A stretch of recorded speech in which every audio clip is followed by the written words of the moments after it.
Arrestohet pas muajsh të tërë në errati Dritan Gjika, një ndër personat më të kërkuar në Ekuador. Dritan Gjika, i njohur ndryshe si Toni, identifikuar si kreu i mafias shqiptare në Ekuador, është një nga të akuzuarit në rastin Pampa. Ai akuzohet për drejtimin e një organizate të dedikuar për trafikimin e drogës dhe pastrimin e parave përmes eksportit të bananeve. Dritan Gjika u kap në Emiratet e Bashkuara Arabe më 26 maj 2025 në një operacion të përbashkët midis Interpolit të Ekuadorit dhe homologut të tij në Abu Dhabi, shkruajnë mediat ndërkombëtare. Ministria e Brendshme e Ekuadorit njoftoi nëpërmjet llogarive të saj në rrjetet sociale arrestimin me qëllim ekstradimin e shqiptarit i njohur si Toni, i cili është një nga të kërkuarit penalisht për krim të organizuar në rastin Pampa. Një kultivues bananesh Argentinas ishte partneri kryesor i Dritan Gjikas në Ekuador. Dritan Gjika është një 47 vjeçar shqiptar, i cili mbërriti për herë të parë në Ekuador në vitin 2009 me një vizë të përkohshme vizitori, sipas të dhënave të tij të imigracionit. Sipas Ministrisë së Brendshme,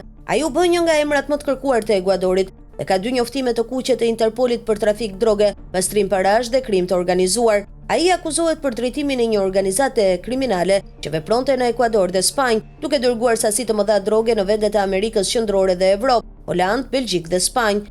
Rasti Pampa, i cili po jetohet nga zyra e prokurorit të Ekuadorit, zbuloi lidhjet midis kreut të mafias shqiptare në Ekuador dhe eksportuesve të bananeve prej kohësh, të cilët ishin çelësi i transportit të kokainës në Evropë. Në këtë rast, zyra e prokurorit publikoi një dosje që përmbante fotografi të shqiptarit së bashku me Ruben Çeres, i cili u vra në mars të vitit 2023.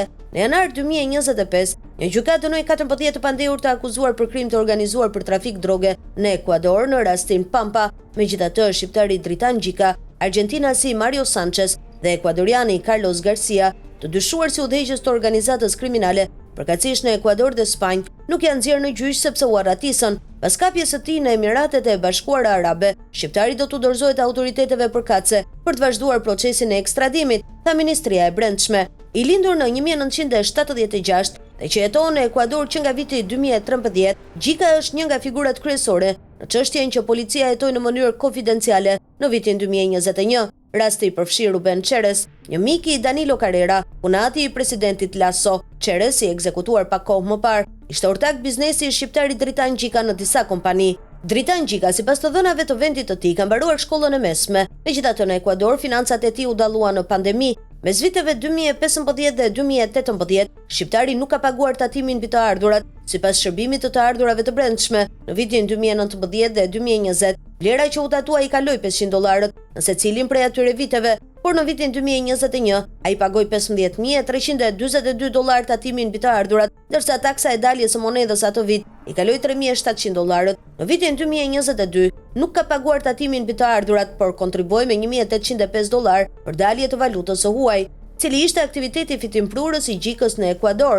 Gjika inkorporoi një dyzinë kompanish në të njëjtën ditë, më 17 qershor 2021, së bashku me Ruben Çeres. Gjëja e dyshim të kompanive të krijuara njëkohësisht është se ato kanë një gamë të gjerë objekte sociale, duke filluar nga prodhimi i mishit përmes turizmit dhe promovimit të shfaqjeve, sipas dokumenteve që dalin në hetimin e kryer nga zyra e asambleistit Ricardo Venegas. Çeres në dosjen e tij të identitetit figuron si invalid dhe përmend cisternën e naftës si profesionin e tij, pa shpjegime të mëtejshme. Sipas policisë së shtetit shqiptar, Gjika nuk ka precedent penal dhe nuk është arrestuar nga policia shqiptare. Megjithatë, në shtator 2021, policia italiane dëboi atë nga Treviso, Itali, pasi nuk kishte mbledhur dokumentacionin e nevojshëm për të hyrë në atë vend. Të dhënat tregojnë se ai ka udhëtuar mes Shqipërisë dhe Dubait më 7 janar të 2023-shit, në prag të shpërndarjes së audiove të para që zbardhën rastin. Shqiptari Gjika u nis drejt Turqisë, që atëherë nuk ka patur lajme për të.